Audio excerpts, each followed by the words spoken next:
Vraiment, je suis triste quand je descends de scène. Je toque et tout. Elle ouvre la porte, elle me dit la nouvelle star. La nouvelle merde, oui. Va dormir chez Johnny Hallyday et hop, elle m'a claqué la porte. J'ai un vrai chagrin. J'ai un vrai chagrin, comme si, il se peut que ce soit la dernière. Bonjour, bienvenue sur Burnout, ici Mediamala, bienvenue au podcast, au Success Story coloré. J'espère que vous allez tous bien à la maison.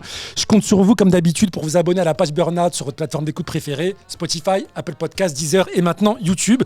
C'est important pour le référencement. Je rappelle que Burnout est un média 100% indépendant. Et pour ce nouvel épisode, je reçois une artiste aux 22 ans de carrière et toujours cette même voix qui te prend au ventre dès la première note. Aujourd'hui dans Burnout, on reçoit une artiste qui a traversé les générations sans jamais trahir ce qu'elle est, vraie, puissante, populaire. Révélée en 2004 avec Ma Philosophie, numéro 1 des ventes pendant plusieurs semaines, elle est devenue en quelques mois la voix d'une génération. Depuis, elle a enchaîné les succès. 8 albums studio, plusieurs disques d'or et de platine, des millions de streams et de disques, des tournées partout en France et une carrière construite dans la durée, ce qui est devenu rare aujourd'hui. Et justement, pardon, j'en perds mes mots, je suis ému et stressé. Aujourd'hui encore, elle continue d'écrire l'histoire, elle est actuellement en tournée dans toute la France. Et il y a quelques semaines, elle montait pour la première fois sur la scène de l'Accor Arena, Paris-Bercy, une salle mythique. Et c'était complet, sold out, un moment historique dans sa carrière, tellement fort que les vidéos de cette soirée ont généré plus de 19 millions de vues sur les réseaux sociaux, rien que ça. Et comme si ça ne suffisait pas, son dernier titre, Pourquoi tu restes vient tout juste d'être certifié disque d'or, preuve qu'après plus de 2 décennies de carrière, le public est toujours là, plus fidèle que jamais. Elle est également coach sur The Voice sur TF1. Oui, rien que ça. Ce soir, on va revenir sur 22 ans de carrière, les hauts, les bas, les sacrifices, les renaissances. Amel Bent, bienvenue sur Burnout. Waouh. Merci. 22 ans de carrière.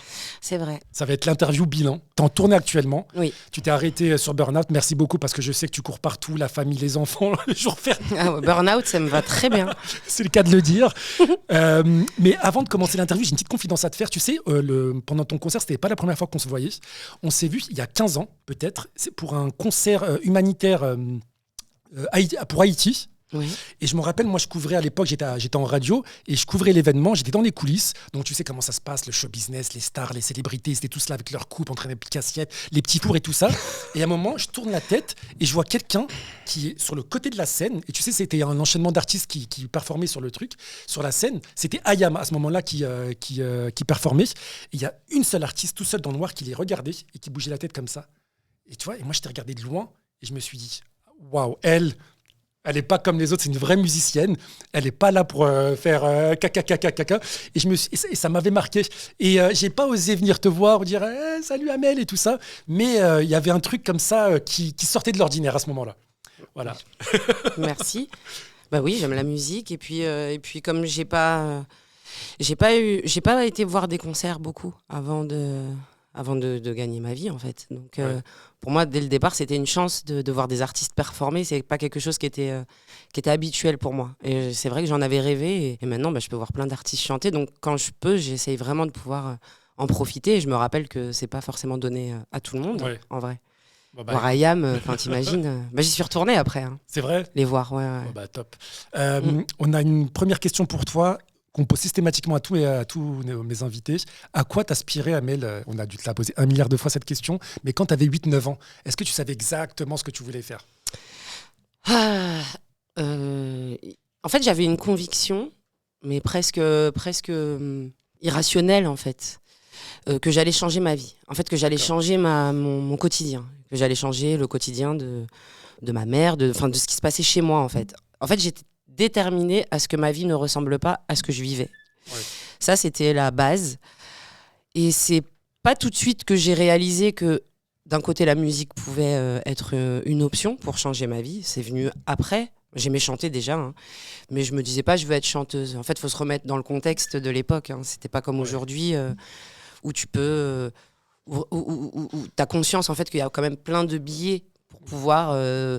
t'exposer, t'exprimer, tu micro, tu vas voilà. sur les réseaux sociaux. Donc là, c'est vraiment une époque où il n'y a rien. Ouais. Donc juste de me dire, en fait, c'est en chantant que je vais me changer ma vie, c'était même pas une option. Mais j'avais cette conviction. J'aimais aussi, peut-être pas à 9 ans, 8 ans, mais j'ai toujours été attirée par les enquêtes criminelles. D'accord. Profileuse, j'ai entendu. Oui, après par la suite, j'ai découvert cette voie, ce métier. Au début, je pensais que c'était vraiment un truc de série, dont une série que je regardais qui s'appelait Profiler. Ah oui, je kiffais ça, je m'en rappelle. Ouais, Sam Waters. Et je m'étais renseignée au CDI, au collège, ouais. et j'ai vu que c'était un vrai métier. Donc après, je m'étais vraiment mise en tête de faire ça, ouais, criminologue. Ouais. Ta famille, elle te mettait pas la pression, genre, tu sais, les métiers dits classiques, un peu nobles. Non, tu vas être médecin, ingénieur, avocat. Non, ça va, t'avais pas J'ai ça. jamais eu ce genre de discours à la maison. Ok. J'étais bien à l'école, je travaillais bien, j'avais des bonnes notes. Donc j'étais un peu sur une voie un peu au niveau scolaire qui était assez évidente. J'étais pas problématique en fait, j'étais pas source d'inquiétude par rapport aux études, puisque j'étais vraiment assez carrée. Est-ce que tu étais un peu, pas insolente, mais tu sais, celle qui voit toujours le détail qu'il faut pas dans une question d'une prof? Tu sais, il y en a toujours un dans une classe. J'étais très casque. Ouais. Je vais pas dire le mot, mais en gros, quand j'avais les réunions professeurs et parents, ma mère, quand elle venait, elle disait alors votre fille, elle travaille trop bien, elle est très intelligente et tout, mais qu'est-ce qu'elle nous casse la tête? Je me rappelle une fois, la maîtresse, elle a dit à ma mère, votre fille, je l'aime et en même temps, j'ai envie de la jeter par la fenêtre, quoi.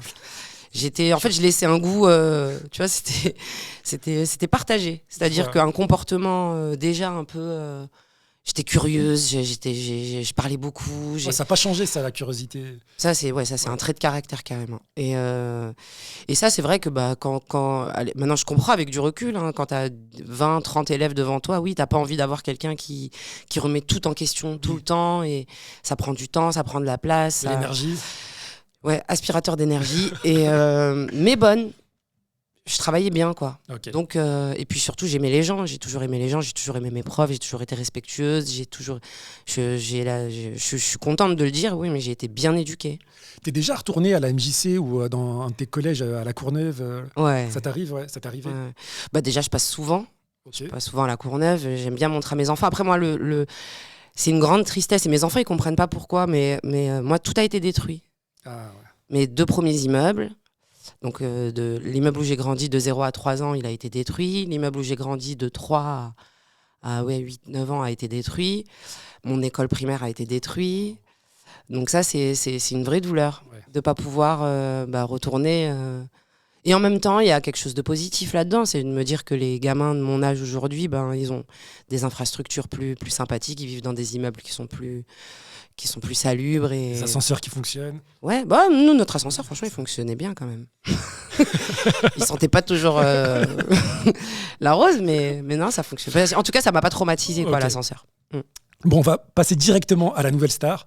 J'ai remarqué, tu vois, en préparant l'interview, j'ai regardé d'autres interviews et tout que tu as fait récemment. On te montre souvent la vidéo où tu arrives, où tu chantes La Bohème de Charles Aznavour, etc. Quand tu vois cette Amel Bent en 2004, il me semble. Ouais, je crois que c'est 2003 même. 2003, est-ce que tu te reconnais ? Ouais, je me reconnais. Et puis franchement, je suis hypermnésique. Donc non seulement je me reconnais physiquement, mais surtout, quand je me vois, ça convoque tous mes souvenirs, en fait. Je sais très exactement dans quel état d'esprit j'étais, ce qui m'animait, ce qui me rendait triste, je sais tout, en fait. Je n'ai pas juste le visuel. Par contre, c'est une chance d'avoir le visuel du jour où ta vie elle a basculé. Ça, je sais que c'est incroyable. 22 ans de carrière. Entre nous, Amel, est-ce que c'est de la fatigue ou de la fierté, ce que tu dis ? C'est un mélange de tout, hein. C'est pas tout blanc ou tout noir. Ouais.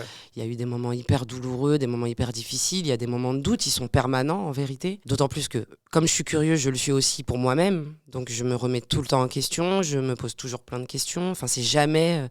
Je me suis jamais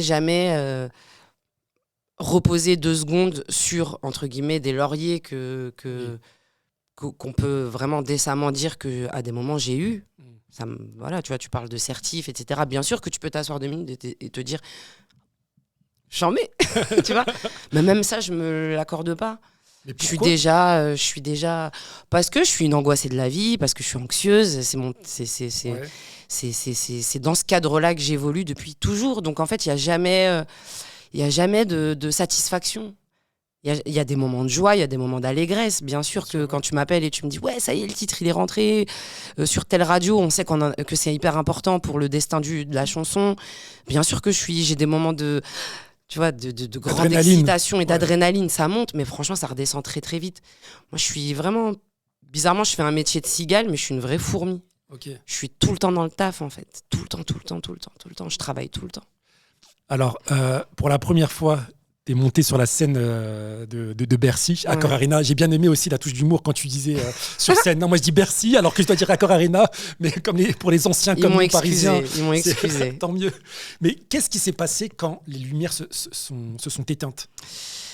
À la fin du concert ? À la fin du concert, toi, dans quel état d'esprit t'étais, Amel ? Je crois que c'était pas le moment le plus dingo, en fait. C'est vrai ? Ouais, le moment le plus dingo, c'est quand j'arrive à 10h là-bas. Je suis venue très tôt. Pour les répètes ? Non, les répètes ont commencé à 14h. Ok. Je suis venue très tôt parce que je voulais voir les gars monter le décor. La scène, ouais. Je voulais voir les sièges vides. Et en fait, je m'y attendais pas, mais j'ai vraiment pris une tarte. En fait, je me suis effondrée quand je suis arrivée. Mes plus belles larmes, elles sont sorties à 10h05, en fait. Je me suis effondrée dans les bras de ma régisseuse, de mon directeur artistique, d'Alex, Magique, qui fait mon son depuis 22 ans. Je me suis effondrée, ils étaient là, il y avait les mecs avec leurs casques en train d'accrocher tout. Et en fait, j'ai même pas vu la totalité de la salle. En fait, j'ai vu juste un tout petit bout à travers l'arrière de la scène. Ouais. Et en fait, je me suis effondrée. J'ai dit, mais c'est pas possible. Qu'est-ce que je fous là ? C'est dingue. Ça m'a touché beaucoup. Vraiment temps mort. Parce que moi, j'étais dans le public et c'est la première fois, je vais pas te mentir, que je viens te voir en concert. Je m'attendais pas à ça. Voilà, parce que je savais pas à quoi m'attendre. Mais il s'est passé quelque chose d'irrationnel dans cette scène. Je suis d'accord. On est d'accord. Il y a... les gens étaient comme ça, bouche bée, et c'est un public de 7 à 77 ans. Il y avait des papiers mamie derrière moi, il y avait des petites à côté, des petits, enfin, il y avait tout. Et il faut vraiment qu'on en parle. Et moi, je veux aussi connaître tout le process de préparation. Combien de temps avant la première date de tournée, tu commences les préparations ? Alors, pour être très honnête, moi, la préparation, elle commence en studio. En fait, quand je fais une chanson, je me projette... En fait, je zappe tout le process de la vie d'une chanson, qu'elle devienne un single ou pas, qu'elle devienne l'objet d'un synopsis pour un clip, qu'elle soit à la radio, que j'aille la chanter en télé. Ouais, moi, je vais loin, je vais sur scène. D'accord. En fait, quand je suis en studio, d'ailleurs, c'est comme ça que je place le curseur de ce que je vais pouvoir dire dans la chanson. Le curseur de la pudeur dans ce que je vais livrer, même en émotion, en bout de vie, en fait. C'est qu'est-ce qui va se passer quand je vais me retrouver sur scène. J'ai déjà la lumière que je veux.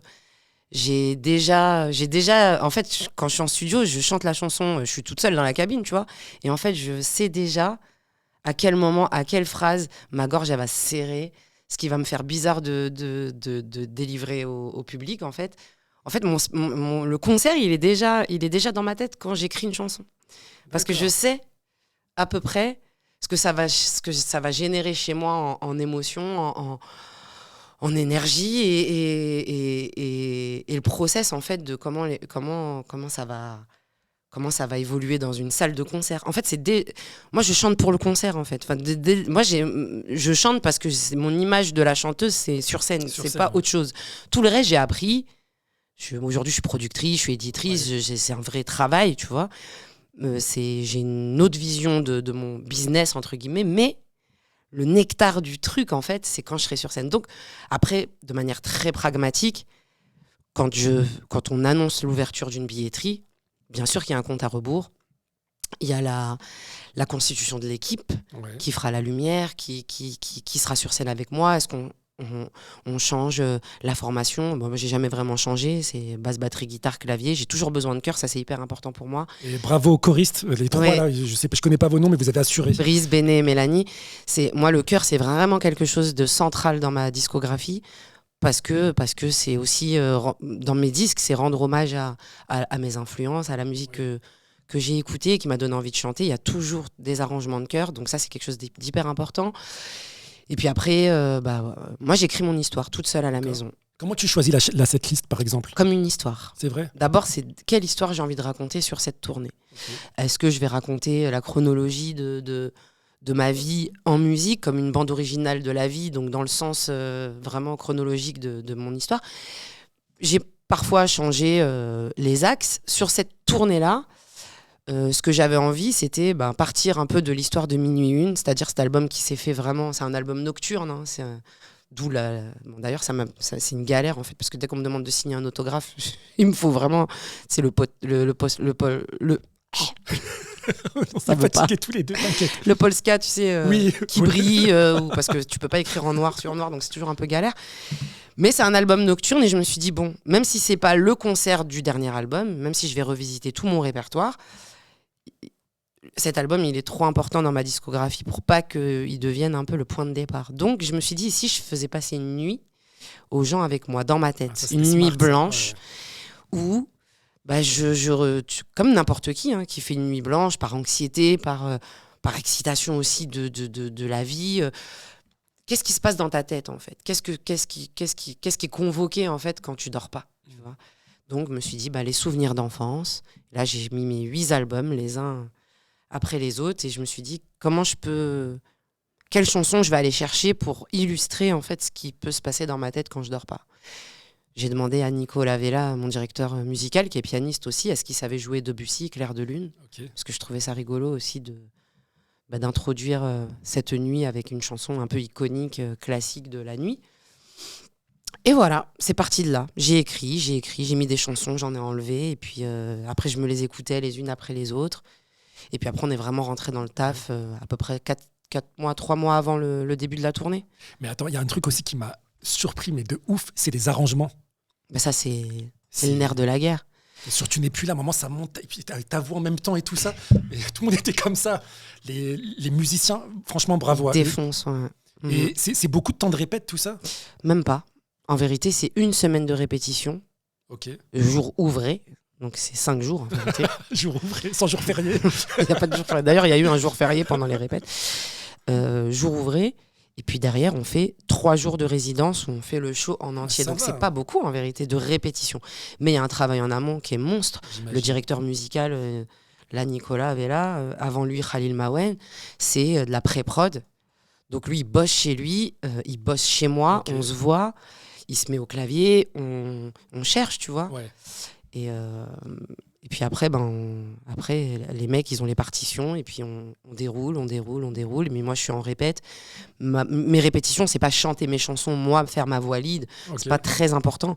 Ce qui compte en répétition, c'est que moi, je sois toujours cette loupe que va voir les gens. Les gens, dans la salle... c'est comme, moi j'imagine le truc un peu comme quelque chose de pyramidal. Alors eux ils sont vraiment la base de la pyramide.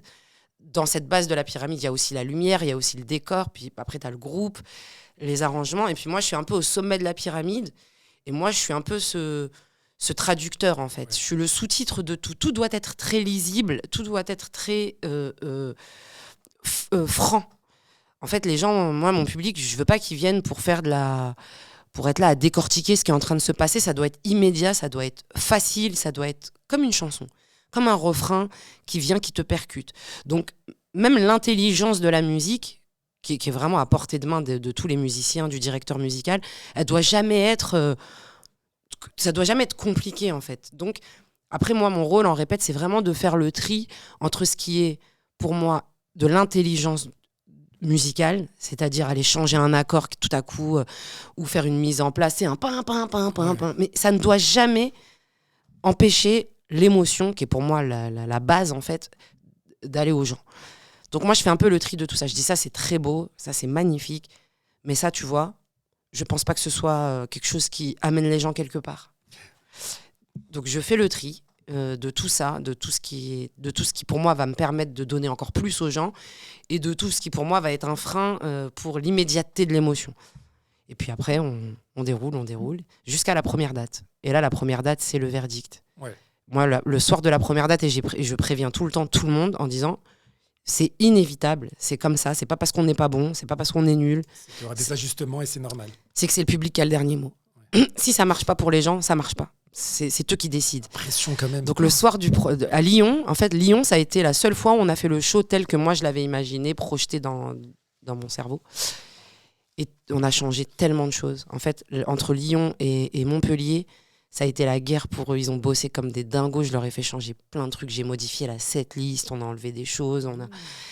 Ça a été le plus dur. Et depuis le deuxième concert, c'est le même concert. Tu vois. Et là, je t'ai fait vraiment un déroulé. Tu couperas tout si tu veux, non, mais je te dis vraiment. C'est super intéressant. Non, tu rigoles. J'ai reçu beaucoup de questions quand j'ai annoncé sur mes réseaux que tu allais venir, justement sur des questions autour de la technique et de la préparation. Donc, je vais rien couper. Est-ce que parfois, tu as des messages de ton public, mais pourquoi tu n'as pas chanté cette chanson, Amel et tout? Oui, bien sûr. Ça, c'est inévitable. Les chansons, elles sont au centre de tout. Les gens viennent pour les chansons. Ils viennent peut-être à 20% pour moi. Et à 80% pour réentendre, écouter en live des chansons qui ont accompagné leur vie. Donc ça aussi, ça met une pression parce que tu veux à la fois leur donner un nouveau souffle à ces chansons, surtout quand elles ont 20 ans, 15 ans, 10 ans. Et en même temps, tu dois être dans cette réalité que les gens viennent pas pour t'écouter, te faire un kiff, une version jazz d'une chanson. Non, les gens, ils veulent réécouter les sons, les mots, l'émotion qui les ont accompagnés à un moment de leur vie. Donc ça aussi, c'est la nuance, le curseur, il est hyper important. Les gens doivent entendre la chanson qu'ils aiment, comme ils l'ont aimée, comme ils l'ont entendue à la radio, comme ils l'ont entendue sur le disque. Et en même temps, moi, j'ai pas envie de venir faire un PBO du disque. Tu vois. Sûr. Donc ça aussi, il faut je toujours être dans... Je vous rassure, à la maison, il y a tous les grands classiques d'Amel Bent, plus les derniers. Je trouve que c'est un bon équilibre. Et comme tu disais, ça résume bien tout. Mais il y a des frustrations. Mais même pour moi, il y a plein de chansons que j'aimerais chanter, mais je dois faire des choix. D'une tournée à l'autre, j'essaye de mettre en avant des chansons que j'ai pas souvent chantées. Ouais. Et puis forcément, des chansons qui sont... Enfin, si je les fais pas, je pense que les gens vont me jeter des tomates, quoi. Enfin, tu vois, il y a des trucs, je peux pas ne pas les faire. Oui. Et moi aussi, j'ai pas envie de ne pas les faire. C'est normal. C'est des moments de communion, tout le monde connaît ces chansons-là, c'est trop beau. Et il y a quelque chose aussi que j'ai décelé, que je voyais pas quand je te voyais en live à la télé, mais t'as un côté rock. Très rock. Mais sur scène, je suis très rock. Ouais. Un truc de ouf au niveau des arrangements, au niveau de ta voix, au niveau de ta chorégraphie aussi. À un moment, quand il y a la guitare ou la basse, je suis désolé, je m'y connais pas trop. Tu t'es baissé avec le musicien, avec le micro guitariste, et tout ça. Le guitariste, j'ai fait, mais c'est quoi ce délire? Un truc fort. Que je vois pas, que je peux pas me permettre en télé, effectivement. La télé, c'est pas ma safe place, donc définitivement. Donc je peux pas avoir ce lâcher prise que j'ai en live. Et c'est vrai qu'en live, il y a un petit côté rockeuse, quoi. Mais j'aime bien, c'est une sensation qui est extraordinaire, c'est une sensation de grande liberté où en fait tu te regardes plus. En télé, tu sais qu'on te regarde, mais alors en live on te regarde aussi, mais c'est pas la même démarche. Tu t'invites pas chez les gens. C'est les gens qui ont décidé de venir, tu vois, ils sont tous consentants pour que je puisse moi me lâcher. Donc il y a quelque chose il y a un filtre qui part, quoi. Et en fait je suis très rock'n'roll. Il y avait un truc aussi que tu faisais tout le temps, et là c'est encore de la curiosité, ton oreillette. Est-ce que tu peux m'expliquer? Tu l'enlèves, tu la remets, qu'est-ce qui se passe avec cette oreillette? Exactement ce qui se passe là. Sérieux? En fait, je ne supporte pas d'être enfermée dans ma voix. C'est un vrai problème, c'est que j'ai besoin.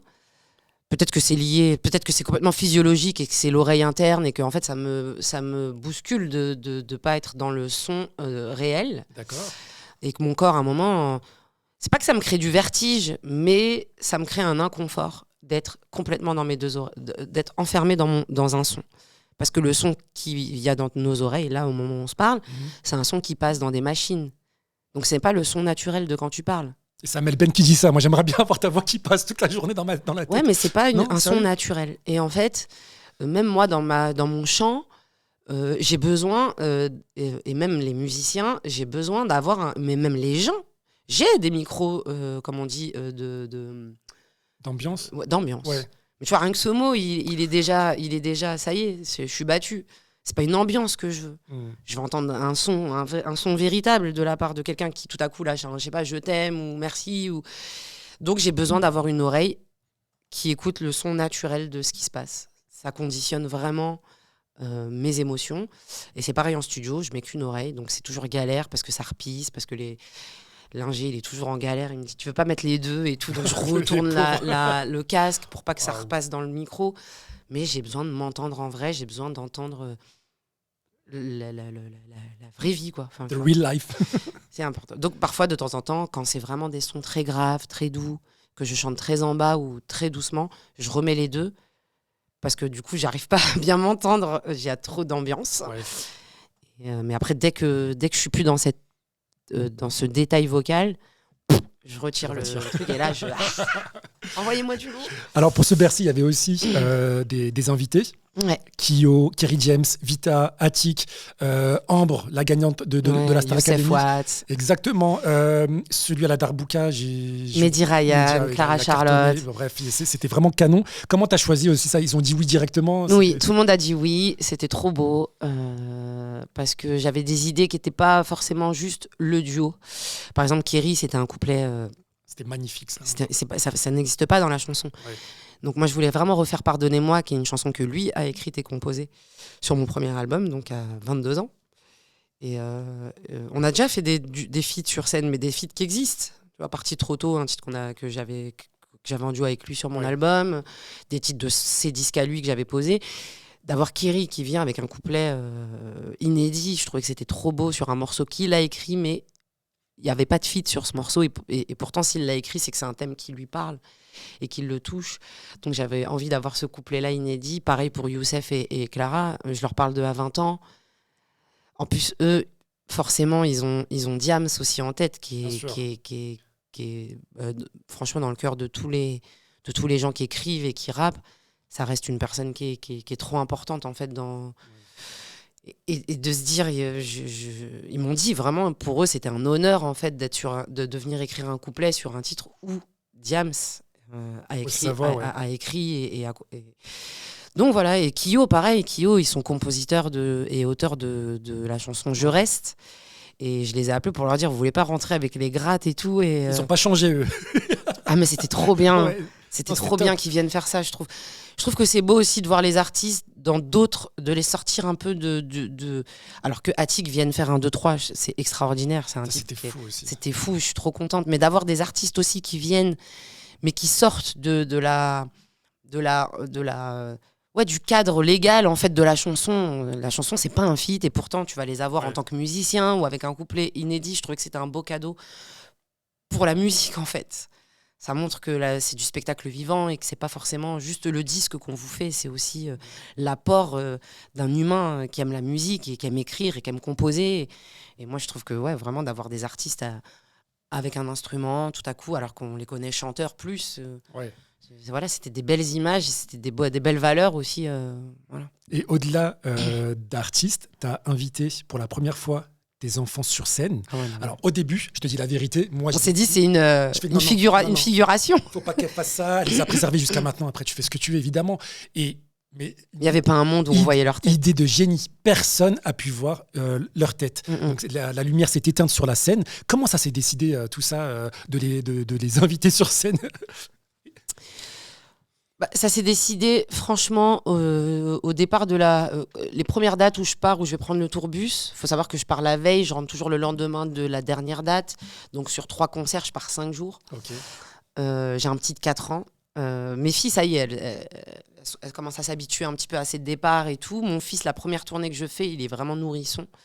Donc il a pas... Moi, je souffre de mes départs, mais pas lui. Parce qu'il est avec papa, parce qu'il est avec les mamies et que en vrai il n'a pas la notion du temps et c'est cool. Mais là à 4 ans, mon fils, en plus qui est vraiment fou l'amoureux de moi, les départs ils sont très très difficiles, très très difficiles. C'est-à-dire que c'est ne pars pas maman, enfin c'est des scènes de film quoi. Tu te rappelles le film Champion j'ai l'impression d'être dans Champion. Je dis mais mon fils tu vas même pas t'en rendre compte, je serai déjà là et tout. Et, ne pars pas maman, pourquoi tu vas chanter, ne chante pas. Enfin franchement c'est des trucs, tu pars t'es en dépression quoi. Et je me suis dit en fait quel est le meilleur moyen pour eux et notamment pour lui de comprendre exactement aussi pourquoi moi ça vaut le coup de partir aussi. Moi, je me prends la tête au quotidien pour que mes enfants n'aient pas le côté strass et paillettes de mon métier. Ils ne voient que le travail, que l'écriture, le sacrifice. C'est un bien grand mot. En tout cas, ils voient le travail. C'est-à-dire vraiment le travail. Il y a beaucoup de paperasse, il y a beaucoup de lecture, il y a beaucoup de coups de fil, de zoom, d'explications, de bagarres, enfin, tu vois. Et finalement, les 3 minutes où tu vas chanter à la télé, moi j'ai pas la télé, mes enfants ils me voient pas chanter en vrai. Donc ils voient même pas le plaisir, le pourquoi je fais ça en fait, le vrai moteur. Et là en fait, j'ai ma 2e salve de concert et donc mon fils encore pleure. Le départ il est hyper douloureux. Et là j'appelle mon mari et tout, je suis dans le tourbus, je lui dis tu sais quoi, je viens d'avoir une idée. j'aimerais bien, à Paris, les faire monter sur scène avec moi. Alors évidemment, encore une fois, il n'y a pas un monde où on les voit, parce que moi, mes enfants, c'est pas possible qu'on les voit. Mais je sais que avec la lumière et tout, machin, je peux les préserver. Mais en fait, je voudrais vraiment, je dis ça à mon mari, donc à leur papa, je voudrais vraiment qu'ils comprennent, en fait, qu'est-ce que c'est être sur scène, qu'est-ce que maman, elle ressent. Cet amour que je reçois, cette vibration en fait, c'est impalpable, tu ne peux pas l'expliquer. Tu peux pas l'expliquer. Il faut le vivre. Il faut le vivre. Et s'ils le vivent avec moi, même 3 minutes, eh ben, ça va être beaucoup plus doux pour eux, en fait, de vivre ces départs, de vivre aussi ces descentes. Parce que je suis pas infaillible. Moi, quand je rentre de concert ou d'un événement qui a été hyper puissant, je suis dans tous mes états. Je peux être à la fois vraiment trop excitée et trop comme ça, comme je peux être vraiment éteinte. Et comment t'expliques ça à tes enfants, que toi, qui n'étais pas là pendant 3 jours, machin, ben, tu rentres et en fait, t'es pas comme d'hab. Ouais. Tu vois, t'es comme si t'avais laissé quelque chose là où t'étais, tu vois. C'est pas facile quand même. Pour des enfants, en tout cas, voilà. Quand j'avais pas d'enfants, c'était déjà pas facile. Mais là, maintenant avec mes enfants, je me dois aussi de leur traduire tout ce que je vis. Pour qu'ils comprennent, pour que ce soit le plus simple pour eux à vivre aussi. Et pour qu'ils me comprennent, vraiment, pour qu'on se comprenne. C'est une forme de communication. Bref. Mais ils arrivent à faire la distinction parce que là, ils t'ont vu à Bercy, avec une salle complète, tout le monde qui crie Amel, Amel, Amel. Est-ce qu'ils se disent, mais en fait, c'est ma daronne sur scène. C'est pas un truc de... Comme ils ont vraiment tout le reste, en vérité... C'est pas un sujet, quoi. Ils l'ont vécu plutôt comme une fierté. Ils étaient contents pour moi, ils étaient heureux pour moi. Ils étaient heureux pour moi, ils ont dit, maman, là, les gens, qu'est-ce qu'ils t'aiment et tout. C'était trop beau. Franchement, les retours, en tout cas de mes filles, qui sont plus grandes, c'était hyper smart, comme à leur habitude. Elles se sont dit quelle belle récompense pour tout ça. Alors moi j'ai ressenti un truc et dis-moi si je me trompe. C'est ma réflexion à la maison, les commentaires commençaient pas à paniquer, mais je me suis dit, j'ai l'impression qu'Amel Bent nous fait passer un message et que c'est sa dernière tournée. Non. Parce qu'il y avait un truc où tu rendais hommage à ton public, aux artistes, à l'industrie de la musique, à toi-même. Je me suis dit, mais comment Amel Bent elle pourra faire mieux que ça après ? On fera jamais mieux. C'est un truc de ouf. C'est toujours unique. C'est irrationnel. C'était une expérience. Je vous le dis à la maison. Et franchement, c'est pas de la fausse flatterie, Amel. C'était une expérience à vivre. C'était pas un simple concert. Disons-nous les choses. Mais parce que pour moi, c'est pas un simple concert. Ouais. En fait, j'espère et du fond du cœur que les gens le ressentent comme moi je le vis. Mais c'est pas parce que c'était Bercy. C'est tout le temps comme ça. Oui, en tout cas, pour moi, c'est tout le temps comme ça. Je suis allé chouetter les Toulouse, Montpellier, tout ça. Chouetter. Je me suis dit, alors peut-être est-ce que c'était que Bercy ? Non, c'est pas que Bercy. C'était la même énergie. Je voyais les commentaires. Mais depuis toujours. C'est un truc de ouf, Amel Bent. Depuis toujours sur scène, c'est pour ça que je te dis, quand je rentre chez moi, j'y ai laissé quelque chose. Mais c'est pas genre j'y ai laissé des plumes. C'est que vraiment. Mais je sais pas pourquoi je suis comme ça. Et franchement, je te jure, ça me fatigue aussi. Je me fatigue, je me saoule en fait. Mais à chaque fois que je fais un concert, et ça peut être Bercy, et ça peut être le festival de la foire de je sais pas où, ça ne me fait jamais rien. Mais dans le sens où c'est jamais un automatisme. C'est jamais rien pour moi. C'est jamais rien. Il y a toujours quelque chose de l'ordre de... déjà la gratitude d'être là, de vraiment de faire ce que j'aime. Peut-être ça peut paraître bateau, mais franchement, moi en tout cas, c'est pas bateau pour moi. Et il y a toujours ce truc de se dire, on dirait que c'est la première fois. C'est ouf comment j'ai peur, comment j'ai le trac, comme si je l'avais jamais fait avant, alors que ça fait longtemps que je le fais. Et quand j'arrive vers la fin du show, j'ai un vrai chagrin. J'ai un vrai chagrin, comme si, il se peut que ce soit la dernière. Ouais. Je le ressens à chaque fois comme ça. C'est bizarre, hein. C'est peut-être pour ça aussi que tu perdures finalement. Je ne sais pas si ça compte. Exigeante, je sais pas, il y a un truc. Je sais pas si ça compte. Je sais même pas si c'est perçu par les gens. C'est-à-dire comme moi je le vis. Est-ce que parce que y a pas un artiste sur scène qui dit ce soir vous étiez incroyable, Lyon, c'est dingue et tout. En fait, il y a personne qui monte sur scène et qui dit ce soir c'était pas ouf. J'avoue que je m'en souviendrai pas. En tout cas, je vais tout faire pour oublier. Personne dit ça. Donc en vérité, même si moi, à l'intérieur de moi, c'est très intense et quand je le dis, c'est trop vrai. En fait, c'est tellement... En fait, on dit tous la même chose. quand on est sur scène. On dit vraiment tous la même chose. Mais qui peut juger de à quel point c'est vrai ? Moi, je peux le juger. Moi, je sais que c'est vrai quand je le dis. Bien sûr. Parce que je le ressens fort. Vraiment, je suis triste quand je descends de scène. Je suis triste à chaque fois. C'est tout, c'est dingo. Je fais une micro-dépression. Une descente, quoi. Ah ouais, je suis triste. Je suis triste parce que c'était trop bien. Parce que parfois, c'est vrai, c'est pas tout le temps pareil. C'est jamais pareil. Parfois, ça met du temps à venir. Parfois, tu mets du temps à décoller. Les gens, tu les amènes pas tout le temps au même endroit du spectacle. Les gens sont uniques et différents. Donc, si tu crois que tu montes sur scène et que c'est gagné, non, c'est pas gagné. C'est pas tout le temps au même moment. Il y a des gens qui crient à l'intro. Avant que le rideau il tombe, ils crient. Tu les entends crier. Et je le dis, je regarde l'équipe quand le rideau il est pas encore tombé. Je leur dis oh et tu sais que ça va démarrer tout de suite parce que c'est pas tous les publics qui se mettent à crier dès qu'ils entendent la première note de piano. Là. Ça dépend des villes, de la journée, de l'énergie. C'est comme ça. Tu sais pas à quelle sauce tu vas être mangé en fait. Et c'est pour ça qu'à la fin, quand tout le monde est debout, bah ouais, c'est une dinguerie. C'est comme ça. Il faut le dire. Et moi, je le vis comme ça. C'est pas gagné.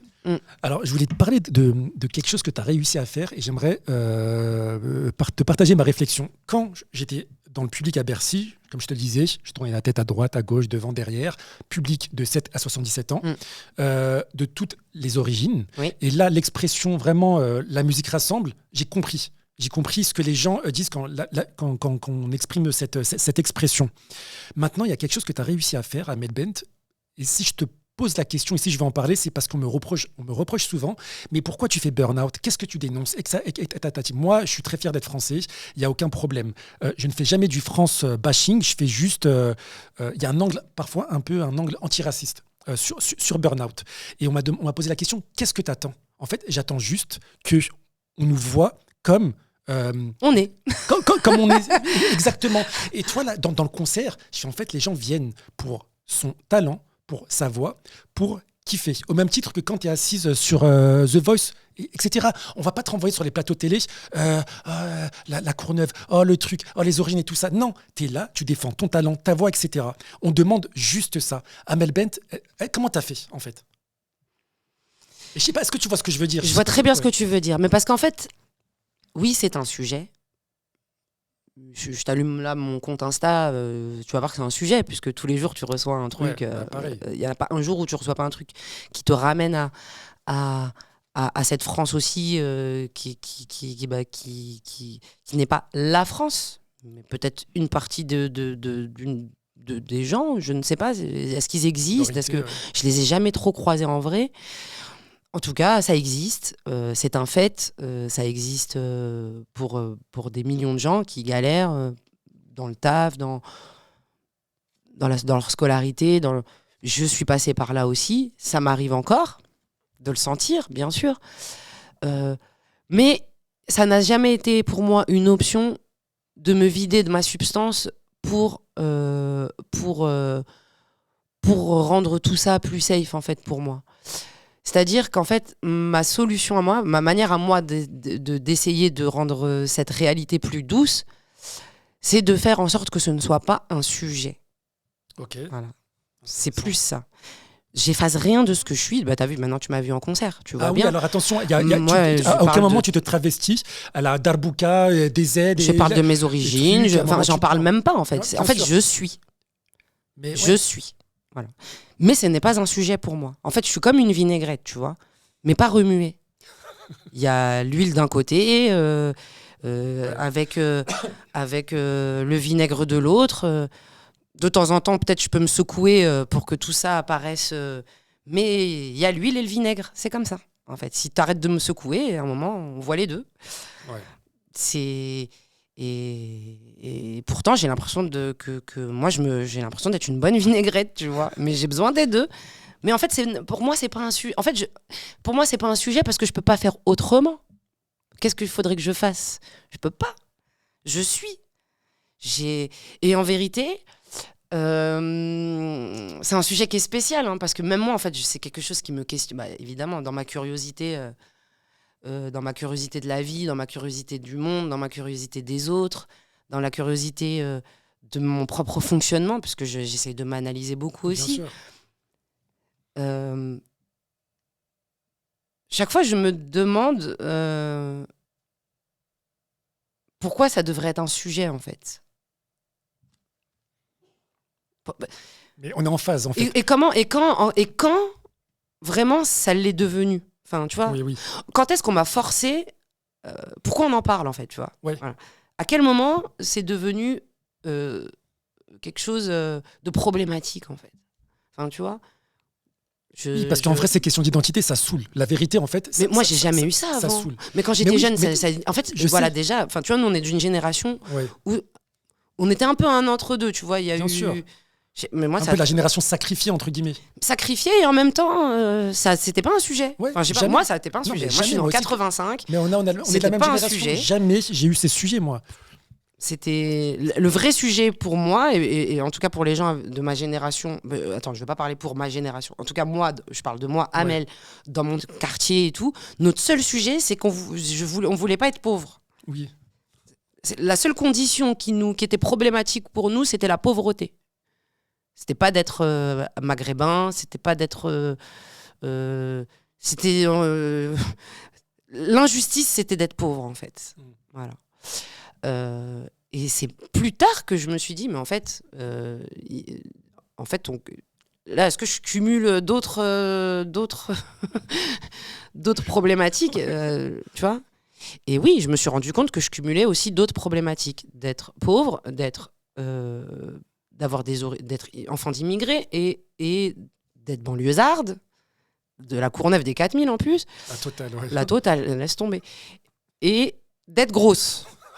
Je m'attendais pas à ça. Ben ouais. Ah ouais, et en fait, on oublie ça aussi. Mon réflexe, ça a été de faire une chanson où je dis je n'ai qu'une philosophie. Où je dis je suis. Ouais. Je suis gros. Je le dis pas tel quel, mais j'ai déformé des rondeurs. C'est je suis gros. Je suis métisse mais pas martyr. C'est je suis pas franco-française. Fille d'un quartier populaire, mais j'ai appris à être fière. Bien plus d'amour que de misère. C'est-à-dire je suis pauvre, mais j'ai beaucoup d'amour à donner. J'ai reçu l'essentiel. En fait, j'ai essayé de tout dire. Dès le début de ma première chanson, je me suis dit, ok, vu que c'est un sujet, on va mettre sur la table tout de suite les sujets. Et puis, s'il m'aime avec ça, il m'aime avec ça. S'il me déteste avec ça, ça ne changera pas. Peut-être je peux perdre quelques kilos, mais pour le reste, je peux pas faire grand-chose. Si, je peux commencer à un peu gagner ma vie et arrêter d'être pauvre et d'aider les miens. Peut-être ça aussi, ça peut évoluer, mais il y a des trucs qui ne changeront pas. Je serai toujours une enfant d'immigré, je serai toujours au fond de moi une banlieusarde. Ça ressortira à des moments, c'est en moi, c'est l'huile et le vinaigre. Et puis d'autres trucs. Bon, écoute, merci. Je sais pas si ça répond à quoi que ce soit, mais en fait, ça répond à rien. Mais parce qu'en fait, pour moi, c'est pas... C'est pas un sujet, ça devrait pas être un sujet. Parce qu'en fait, c'est pas pragmatique. Oui. Mais... En fait, pour moi, c'est de l'ordre de l'idéologie. Bien sûr. Et en fait, moi, je peux pas être responsable de ce que les gens y pensent. Même si je pense que c'est très con, je peux rien y faire. Je peux pas faire évoluer les mentalités. Voilà. Je peux juste être ce que je suis, et malgré moi, en existant, peut-être que du coup, ça devient moins un sujet. C'est possible. Et peut-être que c'est pas possible. Peut-être que je sers à rien pour ça, en fait. Je ne sais pas. En tout cas, je suis pas responsable de ce que les gens y pensent. Je suis pas responsable du manque d'ouverture d'esprit des gens. Je suis pas responsable de la haine des gens. En fait, c'est pas mon problème, en fait. Par contre, il y a des problèmes pragmatiques que oui, là où peut-être on peut avoir des biais pour faire évoluer les lois, pour faire évoluer ces choses-là. Mais la mentalité des gens, moi, c'est pas de ma faute, en fait. Tu vois, tu me dis, j'aime pas les Arabes. Bonne journée. Oui. Bien à vous, cordialement. Tu vois, je peux rien faire, en fait. C'est triste. Mais en tout cas, bravo. Et on n'en demande pas... Il y a des gens qui me disent je t'aime pas parce que t'es une sale arabe. Ça existe. C'est pas. C'est fou, oui, ça existe. Ouais, non, mais qu'est-ce que tu veux faire ? Qu'est-ce que tu veux faire ? Mais rien. Voilà. À part te dire c'est con, c'est dommage. Tu pourrais kiffer une journée chez ma mamie avec que des Arabes. Mais qui eux vont t'accepter, vont t'aimer, vont partager quelque chose avec toi. C'est con, tu rates quelque chose en fait. Enfin, tu vois, à part faire ça. Et c'est ce que j'essaye. C'est même pas ce que j'essaye de faire, c'est que je le fais. J'essaye. Non, il faut que j'arrête de dire j'essaye. Tu vois.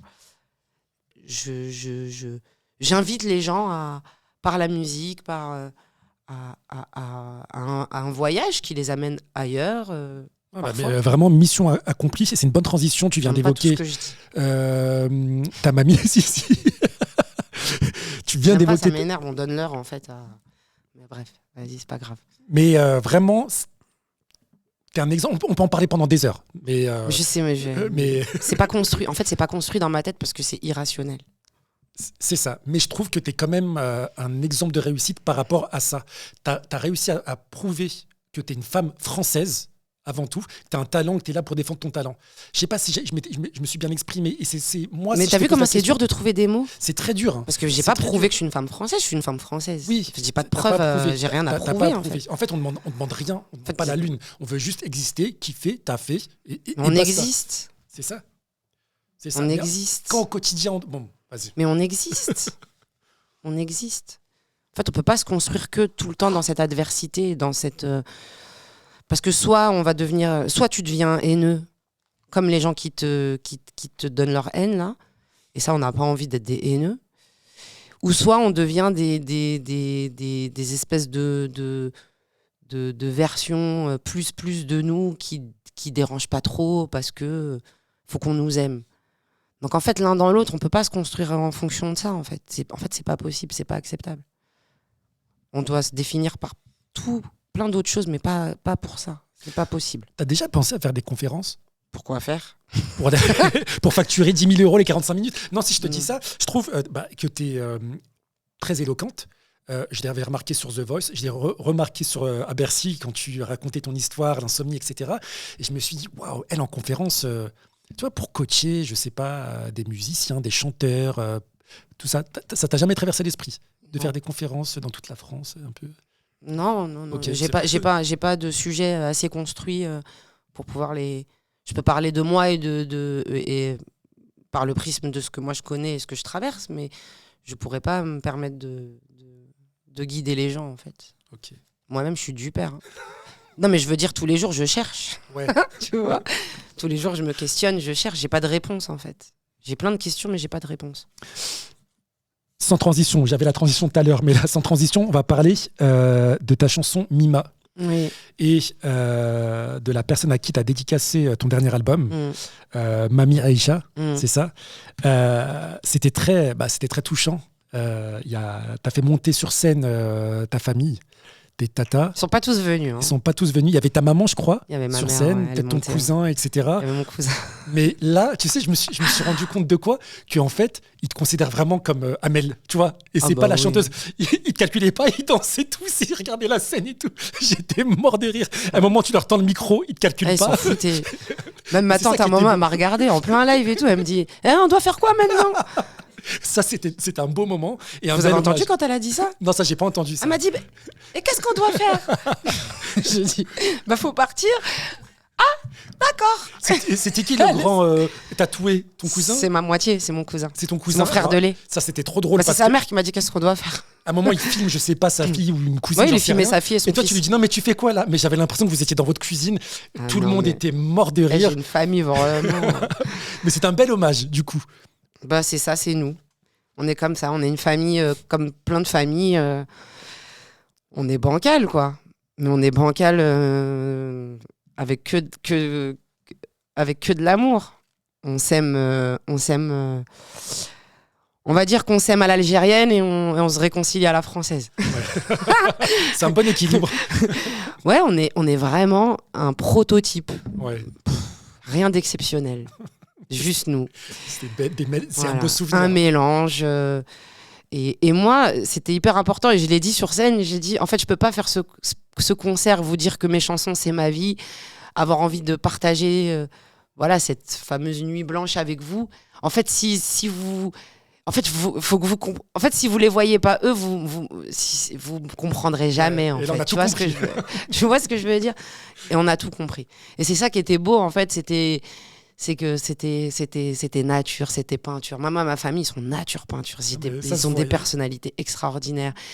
Il y a de l'humour, il y a du caractère, il y a des blessures, il y a du chagrin, il y a des questions.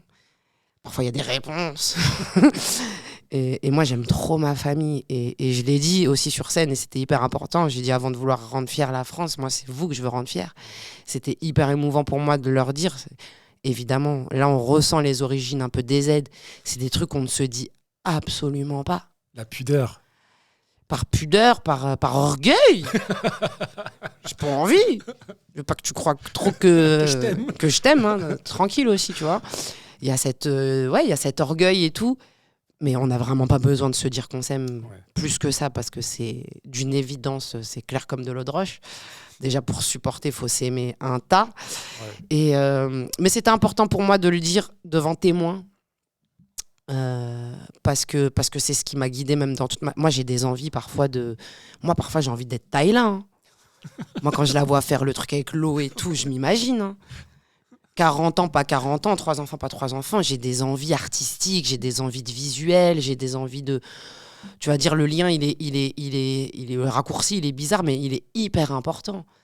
C'est que moi, je pense à ma famille. À chaque fois que j'ai fait un truc où ça s'est mal passé, où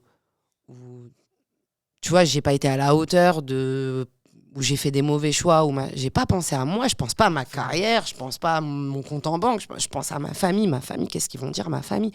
En fait, c'est eux ta boussole. Ah ouais, moi je veux que eux ils soient fiers, et quand ils l'ont pas été, en plus quand ils le sont pas, ah ouais, le tribunal. T'as pas besoin d'avoir des haters sur X, hein. Le hater sur X, mesquine, il sait pas que son commentaire, même le plus hardcore, c'est rien. Il y a que ta famille avec et quand tu as gardé des liens qui sont hyper sains et hyper comme tu as dit, c'est Amel, il y a pas d'Amel Bent. Ouais. Et qui te disent tout comme ils le pensent, sans pincette, sans rien. Le jugement, il est très douloureux quand tu as fait quelque chose où tu les as pas rendus fiers, où tu les as déçus. Ah ouais. Mais ça, elle fait pas mal parfois, cette culpabilité. Elle fait mal, mais je te jure, en fait, dans un monde qui part en vrille comme le nôtre, là, merci mon Dieu. Okay. Peut-être, je sais pas quel genre de déluré je serais aujourd'hui, hein, dans ce milieu, dans ce métier où tout à coup, tu peux tout oublier, hein, tu peux oublier comment tu t'appelles. Hein. C'est entre l'oseille qui circule, entre les flagorneries... on peut te dire dans la même journée que tu es la plus grande artiste de la planète, que tu es la plus belle du monde, que c'est grâce à ta famille que tout ça reste comme du parfum. Alors ça fait plaisir, mais ça c'est la phrase de mon frère Icar, Hassan. Il m'a dit, les compliments ça doit être comme du parfum, ça doit t'enrober là, mais ça doit jamais rentrer à l'intérieur. Donc si ça ne reste que du parfum, c'est parce que tu as des gens qui te rappellent qui tu es à l'intérieur en fait. Tu vois. Et oui, bien sûr que j'ai trouvé ma maman difficile. Je fais 2 Bercy avec Johnny Hallyday. Je suis comme une dingo. Je rentre chez moi, j'ai oublié mes clés, je toque. Je vivais chez ma mère et tout, à 1h du matin. Je l'ai déjà raconté cette anecdote, mais elle est tellement importante. Je la connais pas, vas-y, raconte. Je rentre à 1h30 du matin, j'ai oublié mes clés. Déjà, à 19 balais, il n'y a pas un monde où j'oublie mes clés et je suis pas en train de pleurer, en fait, en train d'appeler toute ma famille pour pas appeler ma mère, pour pas réveiller ma mère. Parce que je sais qu'elle va me défoncer. Mais là, je viens de chanter avec Johnny, 2 soirs de suite, en fait. Respectez-moi, tu vois. Je toque et tout, elle ouvre la porte, elle me dit la nouvelle star. La nouvelle merde, oui. Va dormir chez Johnny Hallyday. Et hop, elle m'a claqué la porte. Arrête. Je suis restée sur le palier en train de pleurer. Mais non. Mais bien sûr. Où je chante avec Céline Dion, ma cousine elle vient me chercher avec sa vieille Ford Escort, le capot il tombe, on est là en train de remettre la voiture avec du fil de j'interviewe une humoriste en fait, c'est pas une chanteuse. Moi j'ai chanté avec Céline Dion en fait. Ouais. Et là je suis en train de remettre l'arrière d'une Ford Escort éclatée avec du fil de en cuivre là. Je sais même pas, je te jure, les gens ils nous regardent, waouh ouais, Amel Bent et tout. Non, c'est pas Amel Bent. Lâche-moi. En fait, j'ai vécu des... Mais c'est ça qui est incroyable, en fait. Moi, je me suis jamais pris pour quelqu'un d'autre. Ouais. En fait, voilà. En fait, mon métier me donne des opportunités, l'opportunité de vivre des trucs dingues. Et je les vis pleinement. Mais vraiment pleinement. Je kiffe comme never. Par contre, dès que le show il se termine, dès que le rideau il est fermé, moi, je suis Amel. Moi, le soir de Bercy, tu sais ce que j'ai fait ? Moi, je suis rentrée, j'ai fait des machines.